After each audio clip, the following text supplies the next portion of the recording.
nominees. The other nominee, for personal reasons, is unavailable to be interviewed. And so I'm pleased to invite the ushers to usher in our only interviewee for today. But before I do that, I would like to introduce the members of the Judicial Service Commission of Namibia. On my immediate right is the Honorable the Deputy Chief Justice, Petrus Damasep. And on my left is Commissioner Advocate Yoletta Campbell. And on my far right is Commissioner Mr. Elias Shikongo. You would have noticed that there are only 4 of us this morning, but ordinarily we are 5 members of the commission. The other absent commissioner is the Honorable Attorney General of Namibia, who, for, again, personal reasons, is unable to attend today's meeting. But as we are properly corrected, we are in a position to proceed with the proceedings, with the task ahead of us. And therefore, can I invite the ushers then to request our candidate, Justice S.C. Shiming Chase, to come in and have a conversation with the commissioners.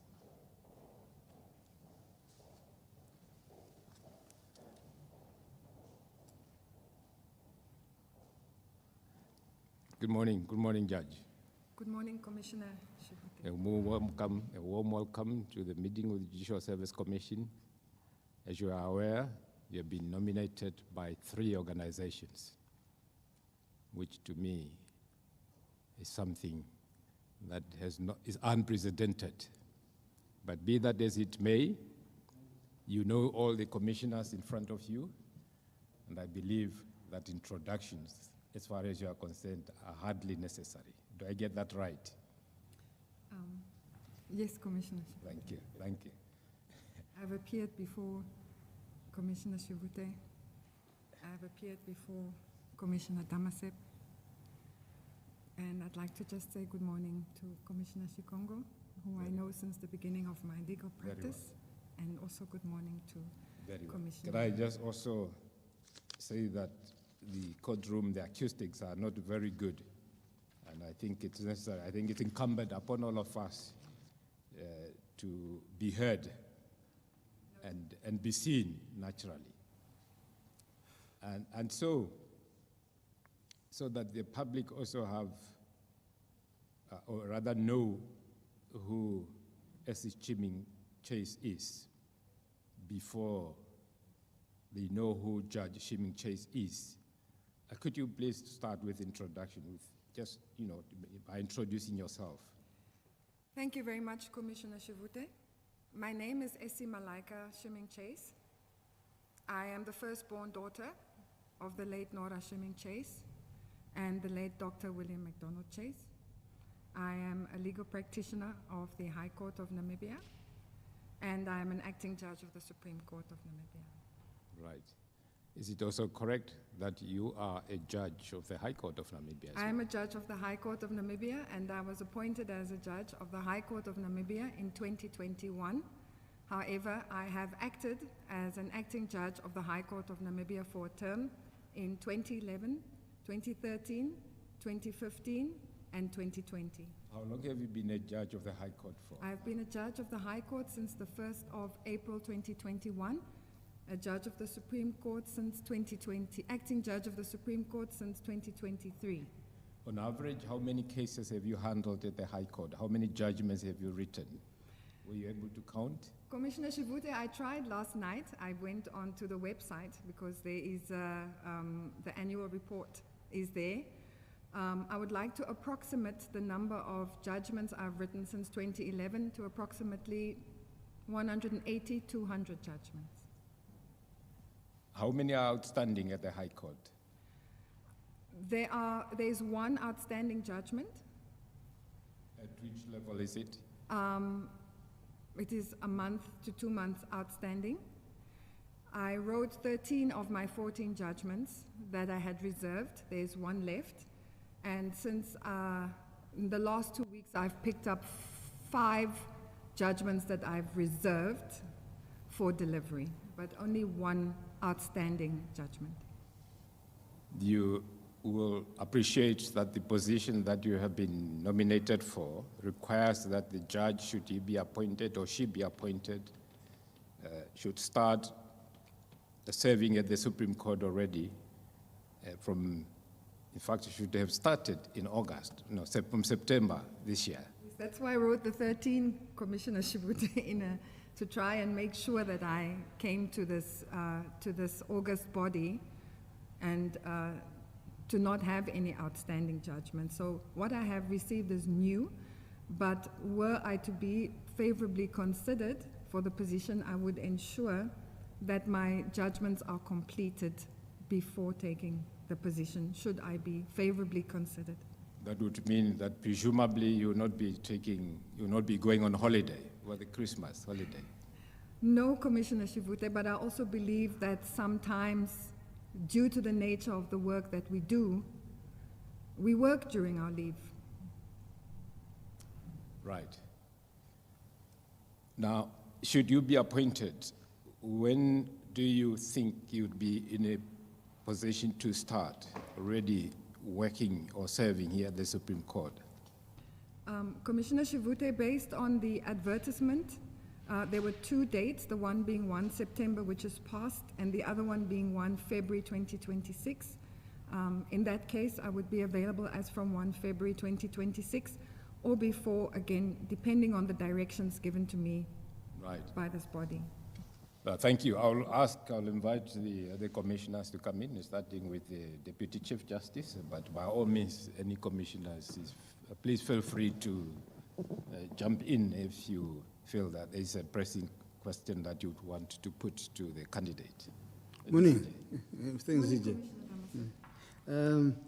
First of all, the more mundane issues. The judgments.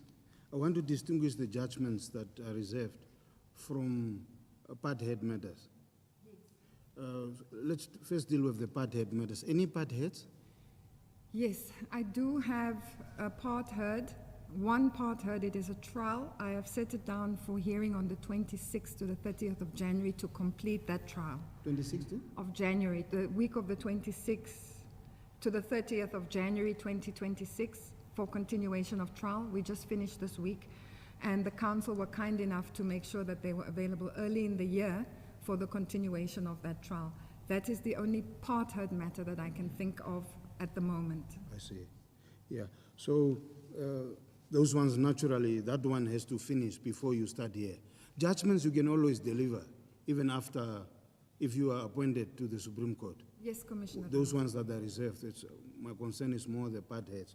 So whatever the outcome is, especially if it's a favorable outcome, it should be done in such a way that at least the part head is finished before you are able to start. And that, of course, you can sort out with the head of court, So, whoever that person is. Thank you, Commissioner Dam. I will approach the head of court for this. Thank you, Commissioner Damase. That's now, by reference to Article 81 of the Namibian Constitution, in what circumstances may Parliament reverse a decision of the Supreme Court? This thing is talked about a lot these days, and we want to see to what extent you want to offer some views on this issue. Yes. Thank you for the question, Commissioner Damasep. I will preface my response by reading the provision, with your permission, and that is that a decision of the Supreme Court shall be binding on all other courts of Namibia and all persons of Namibia, unless it is reversed by the Supreme Court itself or it is contradicted by an act of Parliament lawfully enacted. I would like to highlight the words lawfully enacted. Commissioner, I remember it may be about 5 to 10 years ago. I cannot remember the name of the party, but it was a Dutch couple that had moved to Namibia and had obtained permanent residence, and they had sought to have their child that was born in Namibia obtain Namibian citizenship, and that was refused. The Supreme Court then overturned that decision because the parents were lawfully resident. Then there was a time when the legislature sought to enact legislation that would prevent that happening. And I remember appearing at the National Council and having a debate about it. The Supreme Court's decision is final. And any legislation that is enacted by the legislative arm of government must still be lawfully enacted. That means that that legislation must still comply with the Constitution. Even if there is an attempt to change it, it must be lawfully enacted and it must still be constitutional. So my response would be that the Constitution being the apex court in this country, the Supreme Court, therefore, is responsible for all binding decisions. The legislature can make law for as long as that law is lawfully enacted and enacted within the prescripts of the provisions of the Constitution. Now, if just to follow up, the Supreme Court gives an interpretation of the Constitution. It says this, for example, dignity or right to life or whatever it is, as opposed to, say, the powers of the minister. Would there be a difference? I'm sorry, can you just repeat the question? If the decision of the Supreme Court relates to the interpretation of the Constitution, for example, as opposed to, say, the powers of the minister under an act of parliament, for example, would there be a difference in how it will be approached, that issue of Article 81? If I understand the question correctly, the main issue would be that the Supreme Court's interpretation is correct. The minister must follow the Supreme Court's interpretation of the legislation. And the minister is equally bound by the Constitution and would have to follow the Supreme Court's interpretation.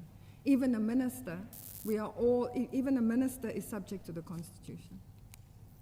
Is there scope for parliamentary sovereignty to take precedent, for instance, through a lawful enactment aimed at undoing a Supreme Court decision?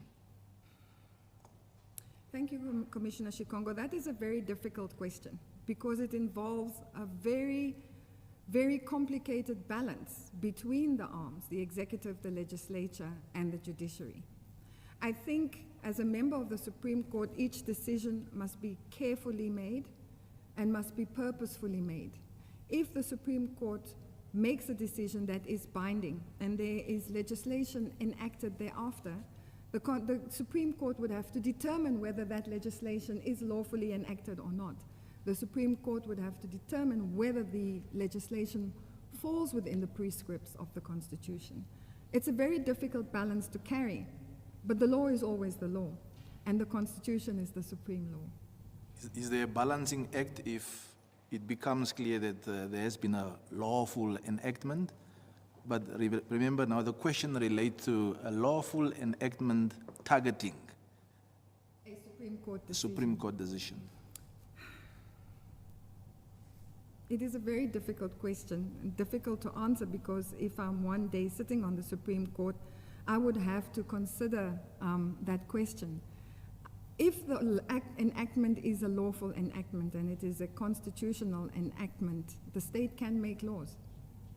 And we cannot take away from the state's ability and right to make laws. So if it is a constitutional enactment, then that is something that we have to favorably consider. But then again, there is always the issue of the binding nature of a Supreme Court decision. I don't think any person can state expressly that the one overrides the other. Will we have a judicial activist on the bench or a legal positivist?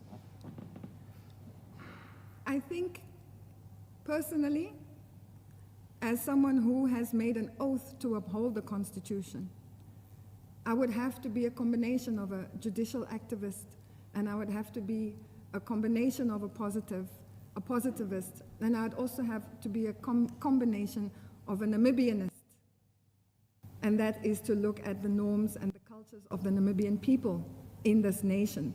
I would have to wear all three hats, because justice is an ideal, but the law is a tool to reach that ideal. It's very difficult to make a statement about what the law should be at any particular time for that reason. I am certainly not an activist, but I am the child of an activist. So I have grown up with it. But I believe that if one takes a look at my body of work over the past 25 years, one thing that a reader will know about me is that I will always authentically apply the Constitution in the best way possible. Sometimes it will be a difficult decision. Sometimes there might be a tug of war between the Supreme Court and the legislature or the executive when it comes to the enactment of law. My responsibility is to maintain that constitutional balance. And Article 81 of the Constitution guides me in that. Right. Commissioner Campbell? Thank you, Commissioner. Let me tie into that question. If the Supreme Court gives a particular interpretation to a particular concept, say for instance, whether it's the word family, property, whatever the case may be, and Parliament or a minister says, for purposes of this act, that's now subsequent to a Supreme Court decision, for purposes of this particular act, whatever the act may be, or statute may be, the word family or property, word previously interpreted, shall mean this or that or the other, thereby detracting from an interpretation that had already been given by the Supreme Court. My submission would be then that it is not lawfully enacted because it is inimical. It is inimical to the interpretation presented by the Supreme Court. The legislation would then be passed in a manner that says to the Supreme Court, the Article 81 and the actual Supreme Court, the apex court, that we are not going to listen to the interpretation that you have so painstakingly placed in a judgment after applying the Constitution and international laws and all laws. My submission would be that it's not lawfully enacted. And then if it is not lawfully enacted, then it would be contrary to the Supreme Court judgment and decision. Very well. You're familiar with the principle, with the constitutional doctrine of subsidiarity? In what context? Can you explain shortly what it means? No, not at the moment. I'm a little bit nervous. I would have to go back to my books. I know what it is. I'm very clear that I know what it is, and I've applied it in my judgment. But I think no, that also doesn't ring a bell. That also doesn't ring a bell. Masule rings a bell, Judge. Yes. If you could just assist me with a short explanation, because I'm aware of what it is. It may be that today it slips my mind due to the nature of the interview. Yeah. Let me give you an example. In an administrative review, for instance, one might find procedural grounds of review, a court faced with procedural grounds of review and also substantive grounds of review. In addition to either procedural or substantive grounds of review or a combination of the two, an applicant challenges a particular enactment, whether it is now a statute or regulation and so forth, on the basis of the Constitution itself. So it invokes it says that the particular enactment is unconstitutional for whatever reason it may advance.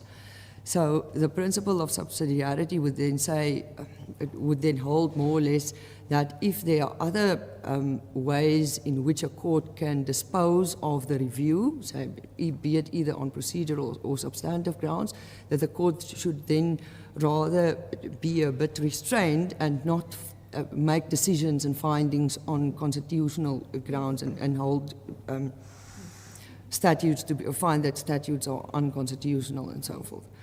Okay, so if we're faced with an administrative review where the particular statute provides for an appeal to a minister and says that the jurisdiction of the High Court is ousted, that the only remedy available to that particular subject that is subject to the decision being made So the only remedy available to him would be an appeal to the minister. How would you approach, in the light of the constitutional doctrine of subsidiarity, how would you approach that type of question, and whether or not you would determine the review only on the review grounds, or the administrative review, or whether you would also consider the constitutional challenge that may have been made against that particular section? I think it depends on the facts of the particular case. Many times one goes to the Supreme Court and applies to a Supreme Court for the declaration of unconstitutionality, but you've not complied with the provisions that the section tells you to provide. I recall a case, although not constitutional, it was Samakuta. And I made that mistake. I was overturned on appeal. And I made that mistake when I then decided to make a finding which I did not have jurisdiction to find. And the Supreme Court showed me how I shouldn't do it. So in that instance, it depends on the facts of the case, but the doctrine is that constitutional law must be purposefully and carefully developed and crafted. You cannot just attack the constitutionality without sort of taking care of your local remedies first, making the relevant application to the minister first, etc., and complying with it. If I understand this question, if I may just follow up, basically what it amounts to, the question amounts to this: does the availability of one remedy preclude a constitutional attack of a provision, of a statutory provision? The answer would be not necessarily. It depends on the facts of the case. Yes, but can you again, motivate again? Yes, but again, I would have to, and I see where you're going with the question. If I'd had my books in front of me for 5 minutes, I would have been able to answer you immediately. But I do not believe that I'm in a position to fully answer that question at this stage, not because I do not have knowledge of the doctrine, but because I do not have a complete recollection. But my answer would remain as it previously was. Because it's a doctrine that is developing, but it's the idea, I think, is that where there are remedies available under a statute, They must be complied with first. yes, so Yes. that you don't Yes. rush to the Constitution. That's the idea. And that's why I was talking in the context where I think I became overzealous in the Samakuta matter, because I realized that there was more to it. And sometimes you go and you sit and you write the judgment, and I went against the actual doctrine of subsidiarity and overstepped. And that is why the Supreme Court made it clear that I had. And that is that you must always exhaust your local remedies first. Thank you for the... Let me add on to the question by giving you another example. Under circumstances where a review is now brought to a court on whatever reason, again, both procedural or substantive grounds of review, but the particular statute is attacked on the basis that it is overbroad, the particular section that the administrative decision maker had to apply. If it is brought to court and attacked on the basis that that particular section is overbroad, that it is unsubscribed, it's just a general discretion that is granted to an administrative decision maker, be it now a minister or somebody or whatever the case may be, would your answer always be, let's show some judicial restraint and leave the constitutional aspects aside, and let's rather see whether we can dispose of the matter, say for instance that there wasn't Audi on a procedural ground of review or some substantive ground of review? Or would there be circumstances where the constitutional challenge is right, for lack of a better word, it's in your face and you have to determine it there and then, irrespective of the review grounds that may be in front of you? I think even if it is in my face, I would always have to consider first about how we develop constitutional law. If I decide in this case that I'm just going to consider it off the cuff, that means I create a precedent for every other constitutional challenge to be raised on that same basis. So I think it depends on the facts of the case. Another thing that I must say is that I'm currently sitting in a full bench decision where exactly that point has been taken. And we are in the process of writing a judgment on that. I would like to have permission to not broaden on that until such time as the judgment is written, because that is one of the issues that we are specifically considering, and we are even looking at asking the parties to submit additional heads of argument on exactly that issue that you raise. So, well, of course, if it's a matter that is live before you, it says just as well that you mentioned that one. But we are raising matters that present the current legal controversy, and that's what we want to engage you in. So, but should, however, be a matter that is before you, or at any point you are involved in it. Of course, it's preferable that you do not answer the question. I think it is something that would have to be considered, especially in the light of Article 1, Sub-Article 1 of the Constitution, and what the body of our constitutional law is in our country. There may be times when the court will look at the question and say that because of the procedural defects, you first have to comply with them. But then there's sometimes, as a matter of law, and straight on the papers, as submitted by the parties, where there's a constitutional issue to determine. And in those instances where there's a direct infringement of the Constitution faced before me, I would have to consider those facts. And then I would have to consider the constitutional remedy and then explain in the judgment as to why this time I've not considered the doctrine, but I have considered the actual constitutionality. I know yours is an answer that says it depends on the circumstances of the case. But is it always going to be a balancing act between restraint in reaching out for the constitutional remedy vis-a-vis the need to address a legal issue that need and can be met by that constitutional, say, remedy? So, in other words, being guided by the circumstances of the case, and of course against the background of you having been shown previously by the Supreme Court that you do not reach immediately for that constitutional remedy. Is that something that will impact on your approach to this balancing act that must take place? Or are there in fact circumstances where you think the time is right to reach out for that constitutional solution, if you want? I think that constitutional law, because of the nature of the document, and because it's alive, constitutional litigation must always be approached with restraint. There are some instances when there is a clear constitutional infringement that is facing the court. The court would not be complying with the Constitution were it to ignore that. So yes, there is a balancing act, but if something is facing us directly as judges, I think it's something that we would have to consider. But I will never run away from the basic principle that each case is decided on its own peculiar facts. What about the instance where we don't have constitutional guidance, yet there is a need for restraint, yet you do not go for it? Can you repeat the question, please, Commissioner Shikongo? What if there is a need for a constitutional remedy? Now, we are back again to restrain. If we do not have any, remember we're talking about the legal solution to be provided by a constitutional remedy. Now, if Namibia does not have, compared to other jurisdictions, you always have the guidance that say restrain. Would you, under those circumstances, reach out to that remedy? If there is a case where what you are presenting to me, Commissioner, is a fact, it is something that I would have to consider. Article 25 provides for remedies. The Supreme Court can interpret the Constitution, the Supreme Court can provide a remedy, and the Supreme Court, in terms of Article 25, can make directions as to how legislation should either be enacted or it should be amended.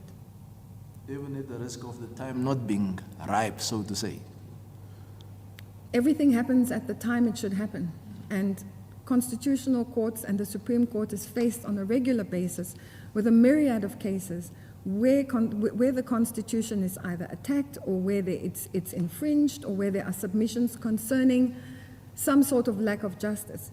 But even then, even when we approach it wholeheartedly, even when we approach it directly, we still have to approach it with restraint, because we have to be very careful about the precedent that we set. And if we set a precedent where we do not operate with restraint and consideration and apply the law properly, then we are not acting within the prescripts of the Constitution. If we can change the subject slightly. In judicial review proceedings, in what circumstances may a decision maker invoke collateral challenge? When there is a separate claim that relates to the matter that is sought, and I must say, DCJ, you've now, collateral challenge was one of the most difficult areas that I experienced when I was a lawyer. And whenever somebody brought a collateral challenge, I would always just run to the books because I didn't know. But it is actually a separate challenge to the same thing. So in the same, by separate, you don't suggest that it cannot take place within the context of that particular proceeding? It should be determined. The collateral challenge must be determined together with the main challenge. Okay. You know, the Chief Justice recently wrote a judgment. It was actually cited to us yesterday in the Supreme Court. Municipality of Windhoek against Lady Bohamba, I think. Yeah. Cautioning. Have you read the judgment? Not I'm yet. afraid Not yet. Not yet. Oh, okay. Not yet, and that is only because of my role at the High Court, but I make a point of reading all the Supreme Court judgments.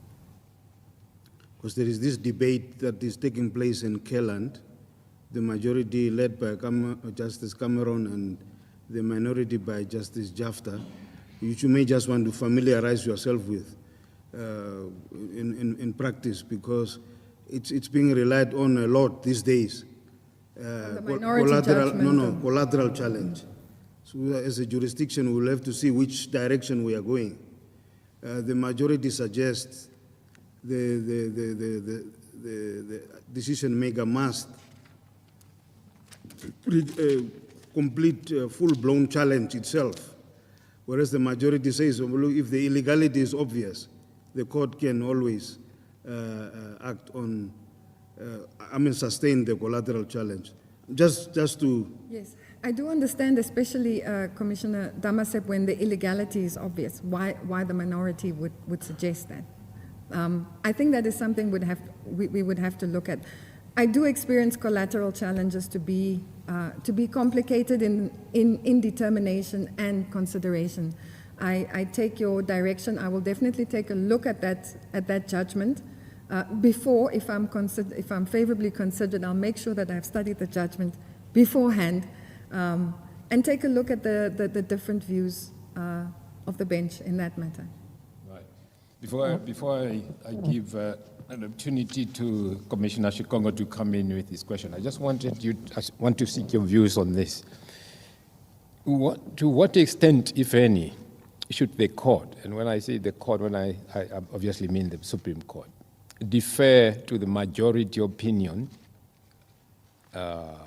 in issues relating to the protection of minority rights? That is a very interesting question, and the Supreme Court has dealt with it a number of times, although in a different context. When constitutional interpretation involves an interpretation of the norms of the public, I think it was Mr. Justice Smuts, and I cannot remember the judgment, where he wrote that the majority decision doesn't always play a role when it comes to minority rights. I cannot remember the judgment specifically, but I do remember the finding. It was a very, very important finding, because the idea was always that we must always look at the majority. We must always look at the majority view. But we cannot do that without ignoring minority rights. It is an extremely important facet of our country and our Constitution. The judgment will come to me, but that would be my answer. I think it was in the last 2 years that judgment was delivered. Was it not in Digashu? I think it was in Digashu. You're right, it was. Yes, it came to me now. Together with Justice Sibeya and Prinsloo DJP, the court authored the full bench decision, and the Supreme Court then made that specific finding.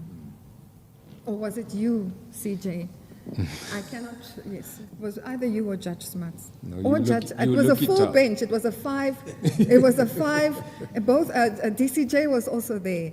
It was a very, very important decision with far-reaching consequences You can look in it our up after the society. interview.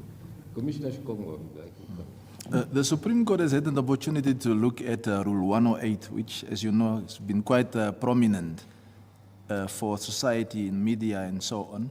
And one of the underlying features of this rule is the special treatment afforded to primary residences as opposed to commercial property. Yes. The constitutional consideration or equity consideration, if you want, underlying this approach, can you speak to those? Let me start that with the issue. Let me deal with the issue as follows. This matter was actually dealt with in South Africa, and it was found there were constitutional issues raised. The initial problem was that the registrar of the court was declaring property executable without a hearing, and they did not want an administrative functionary to make that decision. In Namibia, although our constitution reads a little bit differently from the South African constitution, this matter wasn't determined constitutionally. What happened was that the judge president placed rules in place to cover that situation, and therefore to allow, to at least protect the dignity of the Namibian individual by having a roof over their head. And that is why Rule 108 was actually enacted as part of the rules of court. I think it was in 2014. It may have been earlier. When it comes to the protection of a primary home, there are two balancing interests. The one balancing interest is the sanctity of a contract. You make an agreement with a body or with a bank and you say, I'm going to pay you back so much money per month.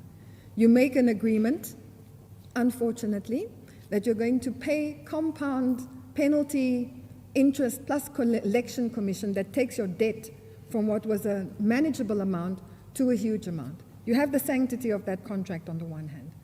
On the other hand, you have a Namibian citizen who has a roof over their head that may have lost their job, especially after COVID, and is no longer able to pay that money back, for example, to a bank. These are the two balancing interests. The one is I signed a contract and I must pay.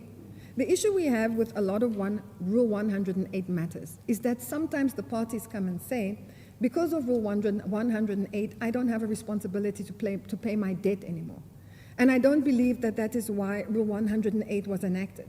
It wasn't enacted as a way and a means for people to avoid paying what they have lawfully agreed to pay. On the other hand, you'll sometimes see where someone maybe lost their job and they're not paying the full amount, but they're paying part amounts, or they're paying small amounts. Then that is something that one has to look at. In fact, recently, I must admit that I was given back a case on which I had made a decision in terms of Rule 108 because the Supreme Court held that I hadn't properly considered the evidence of the repayment.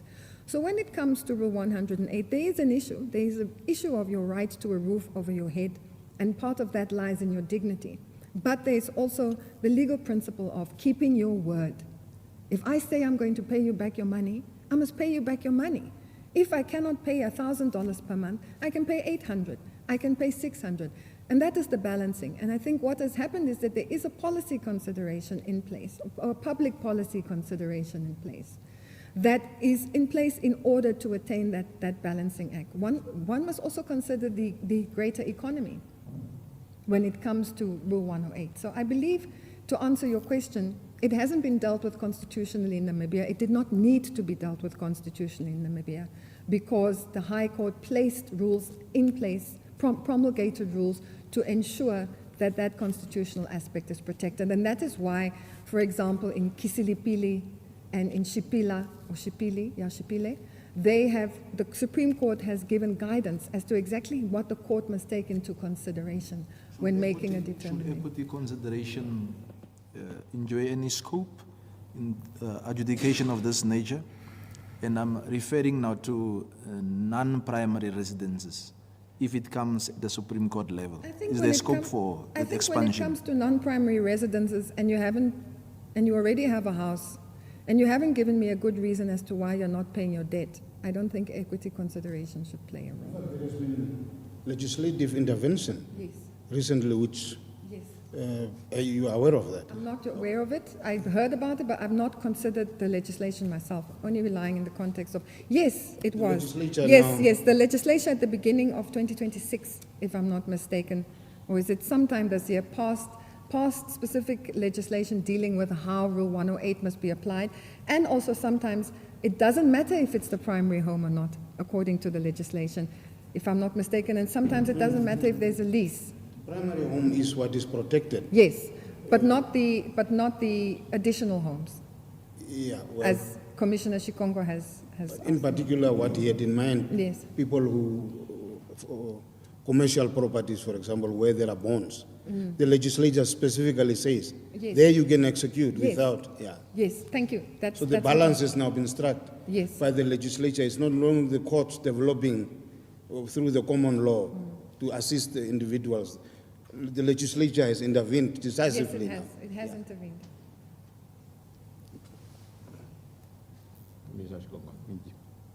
If I can add on to that question, I'm sure as a judge of the High Court, you've heard the phrase relevant circumstances.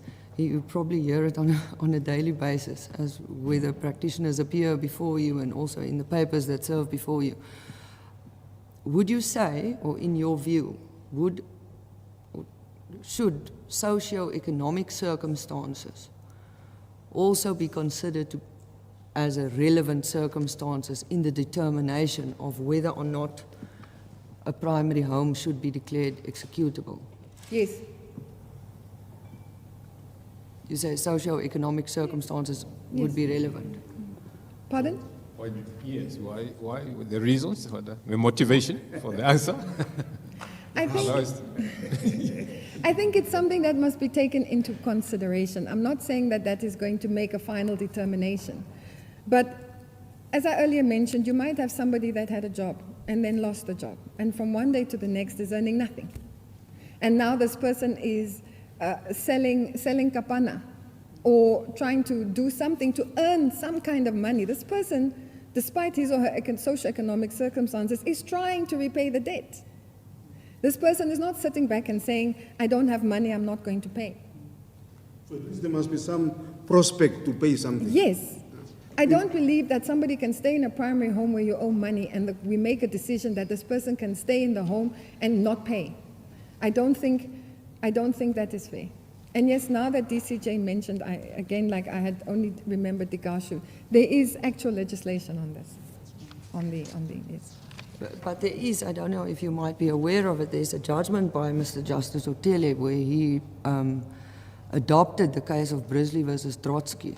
It's a SAA case in South Africa that held that relevant circumstances can only be legally relevant circumstances, and that socio-economic circumstances are not included there.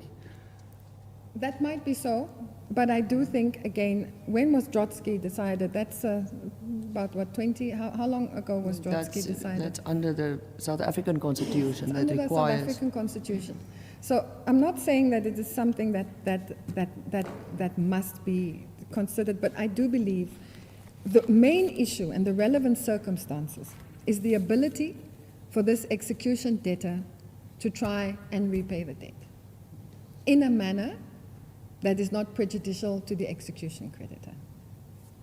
That would be my answer. Yes. But what is your understanding of the position of a judge of the constitutional, of the judge of the Supreme Court in a constitutional democracy such as ours? My understanding would be that Trotsky would have to be applied in the circumstances, if that's the question. Yes, the question is, what role does a judge of the apex court of the country actually play in the constitutional democracy? I Is think it really merely just to, hear cases for you and dispose them as quickly as possible, or are there considerations that actually come into play, given the position that you're actually presiding over this apex court in the land and your decisions are not appealable anywhere? final and binding on all the courts, unless, of course, one invokes the Article 81 that we've already discussed. Commissioner Shivute, would you provide me with a little bit more context? Are you asking whether it is just... The appropriate role that a judge should play. I see. When we sit up here. Because I believe that the public sometimes may not have a full understanding of the role Yes. that a judge in general plays in a democracy such as ours. I think that as a Supreme Court judge, there's a lot more than just upholding the Constitution. I think the one thing as a Supreme Court judge that I have to do is to judge without fear or favor. If I may just pause there with your permission. When I say without fear or favor, all of us who have acted on the bench have experienced a situation where the public has something to say about the judge, whether personally, whether how the judge judged, whether how the judge heard the case and the context of the judgment. My first responsibility is to disabuse myself of the notion that the public is not entitled to criticize what I do. But at the same time, my responsibility is not to have fear and not to have favor in how I present my judgment in the Supreme Court. So I think I as a judge must also ensure that fundamental rights of the Namibians are respected and upheld by the executive, by the legislature, and the judiciary. This involves active enforcement, not merely declaring rights by way of example, but providing effective remedies. Judges must also vigorously protect, within the confines of the law, vulnerable groups, particularly children, women, and those historically disadvantaged. So it involves balancing individual rights within social imperatives. So I will always, as a Supreme Court judge, first and foremost, be in the pursuit of justice, the integrity of the judiciary, and leading by example. It's very difficult, I think, and I believe there's a lot more pressure in the Supreme Court, because in the High Court I can write a judgment, and I know many times when I write it, I'll say, let them take it on appeal.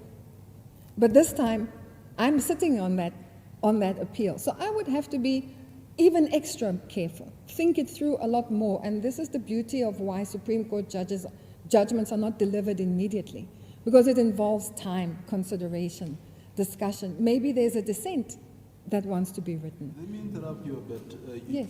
Noble characteristics, all of those that you've mentioned, Yes. but they are of general application to judges as opposed to judges in the Supreme Court, which is what the question is focused on. Is there anything beyond what you've just stated of application to the judges that you as a potential judge of the Supreme Court will have beyond those characteristics that, because one of the answers that you've given in your written paper, I believe, relates to the Supreme Court having an audience of the society at large, institution of the states, and so on. So you are looked at from a highly, much more elevated point of view than just a normal judge. So when you adjudicate at that level, what is it that one look at? I saw the question of what is the audience of the Supreme Court of Namibia, and I understand that the audience of the Supreme Court is the apex court. So it's the Namibian citizenry, it's the legislature, it's the judiciary. But I do believe that exactly what you've said generally still applies to me as a Supreme Court judge. I am supposed to have the necessary competence and integrity, and I'm supposed to have it as a High Court judge already. When I come to the Supreme Court, it is a continuation. It is a continuation of the values that I believe my body of work has set. What brings me to the Supreme Court is that experience with an understanding that we have a local and international audience, and that therefore our judgments must be properly considered. The Supreme Court is the only body that can overturn its own decisions. Sorry. On a more contemporary issue, if as judges especially now what the CJ is trying to define as our role in society. The government doesn't increase our salaries for 10 years. Can we go on a go slow? Thank you, Commissioner Damaset. No, I would not go on a go slow, Judge. This position of a Supreme Court judge is bigger than myself, and it's bigger than the income that I earned. DCJ, you will remember that you also gave up a lucrative practice when you came to the bench. I also gave up a lucrative practice when I came to the bench. So money definitely does not play a role. It is difficult. I think one must also understand that our responsibility and our work as judges is extremely difficult. There's not a single time when I've written a judgment where I'm not gone to sleep at night because I want to make sure that it's the right judgment. But if it was money, I would not have come to the bench, DCJ.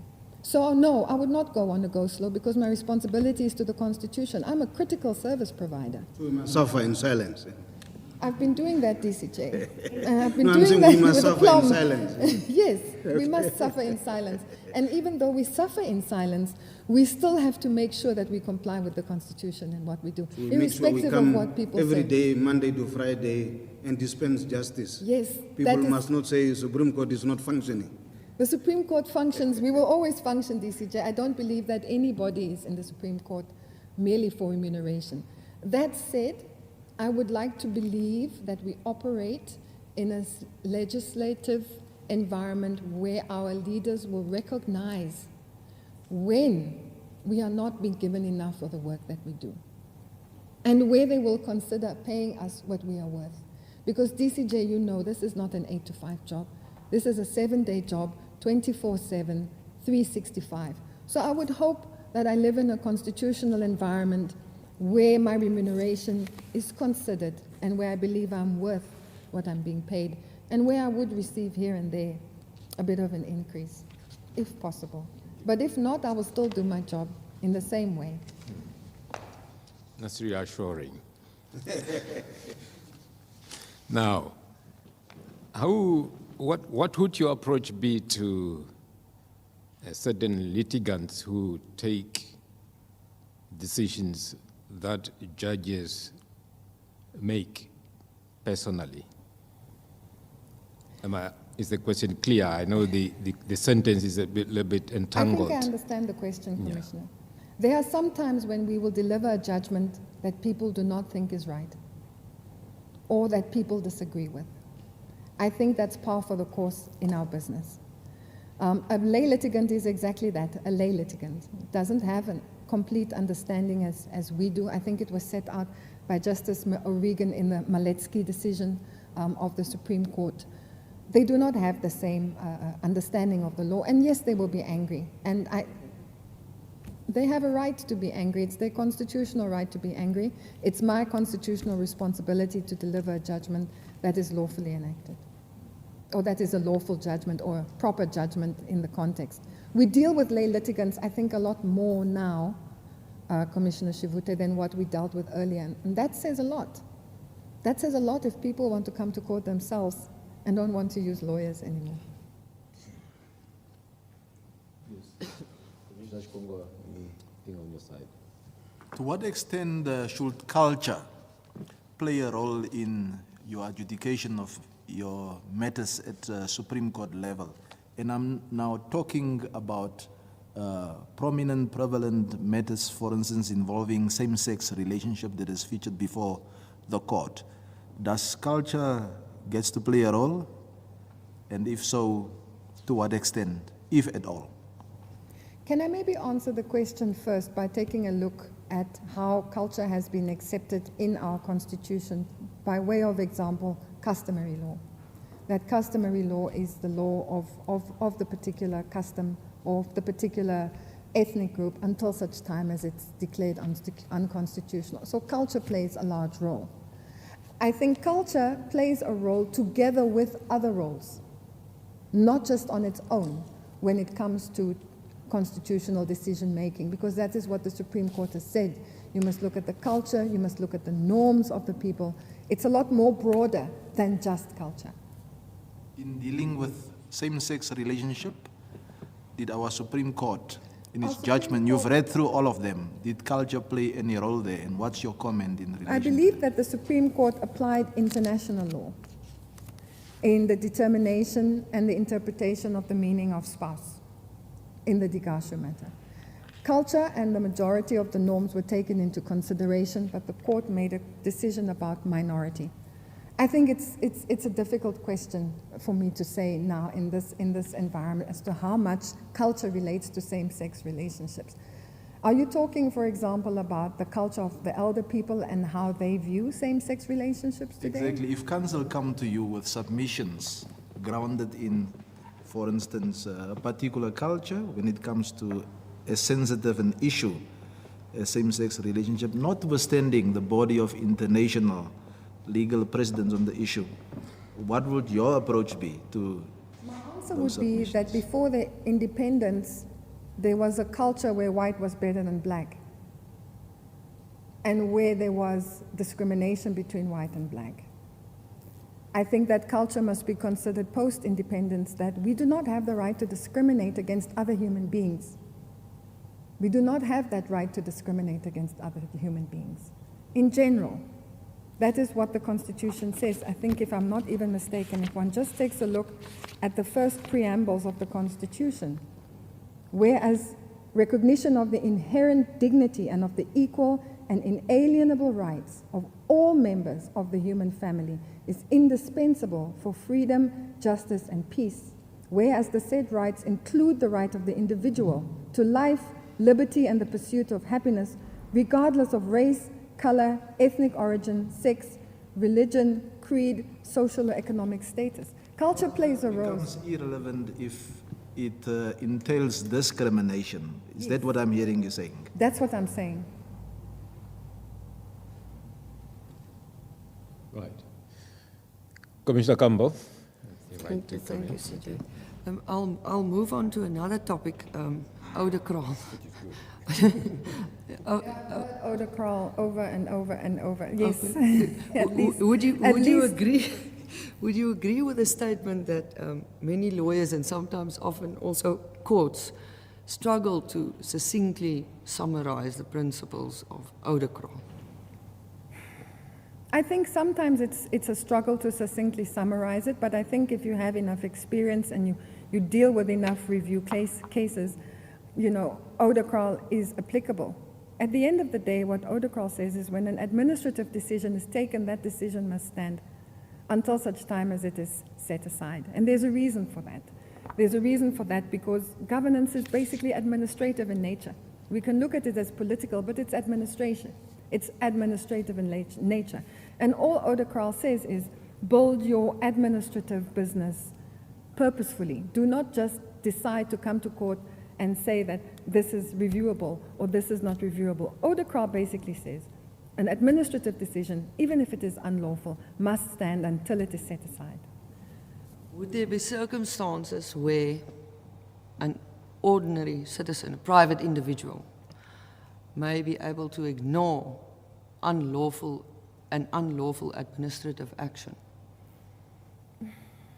An ordinary individual. A private individual, not as opposed to the decision maker, him or herself. When you say ignore administrative action, do you mean that the individual is ignoring the administrative decision, or do you mean that the individual is ignoring a judgment of the High Court or the Supreme Court on the administrative action? If there's a decision by a decision maker directing a particular class of persons to do something or to refrain from doing something, and let's take myself for an example. I, as a private individual, view or is of the opinion that that particular direction to do or not to do something, which is an administrative decision, is prima facie unlawful.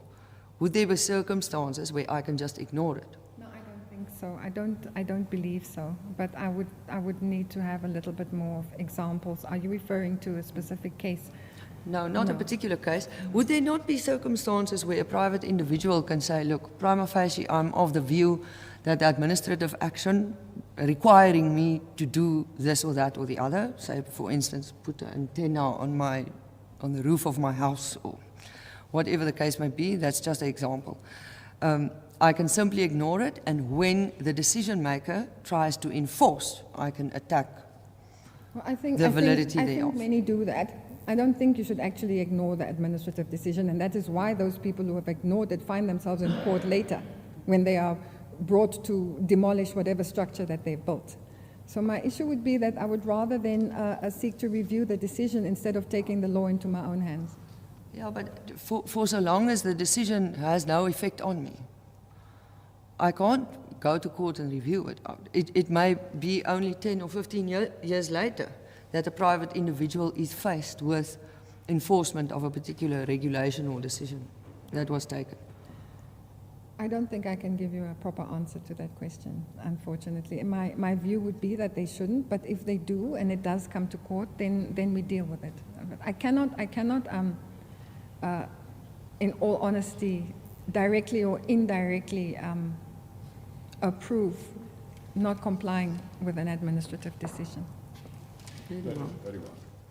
Thank you, Judge. Is there any other issue that you consider important, or it maybe not so important, but nevertheless that the Commission should know? I From your just side? wanted to know with regard to the last question Yes. of the questionnaire, whether I had answered it correctly, because I wasn't sure about the question. And I gave two different examples to the response. And I just wanted to know if I understood the question correctly and if the response was satisfactory.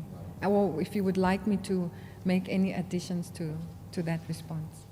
We'll still mark the paper, the script. We are yet to mark it. But what I had in mind is if there's anything on your side that you think that we should know, something that you have already not disclosed, but we are giving you an opportunity to make a full and complete disclosure to the extent that that was not done already. I believe I have made the disclosure. Honorable Commissioner, I make myself available for this position if I'm wanted for it, and if I'm chosen for it. And I undertake to live my life and aspire to the ideals of being a decent Supreme Court judge, being competent and serving my country. I am here to serve. No skeletons under the carpet. None that I can think of at this moment in time, no. But if something does come up, I shall make sure to contact you. Thank you. But at this Thank you. point in time, no. Thank you. I Thank you, consider Judge. myself able. Thank you. Thank you, Judge. Thank you. Thank you for coming, and good luck. So the Commission will take time now to deliberate on the interaction that it has had with you before it would make a decision. But that has to be done in private. But Thank you otherwise, very thank you for coming and good luck. Thank you. Would the commissioners like me to exit first, or must I give the commissioners an opportunity? You may exit. I'm used to standing on this pulpit. I'm not used to sitting on this side of the courtroom. So out of respect, I would have let the CJ and the DCJ, but if it is your direction that you would like me to exit first, I will do so. You're excused for Thank you now. very much. Thank you. The order is yours.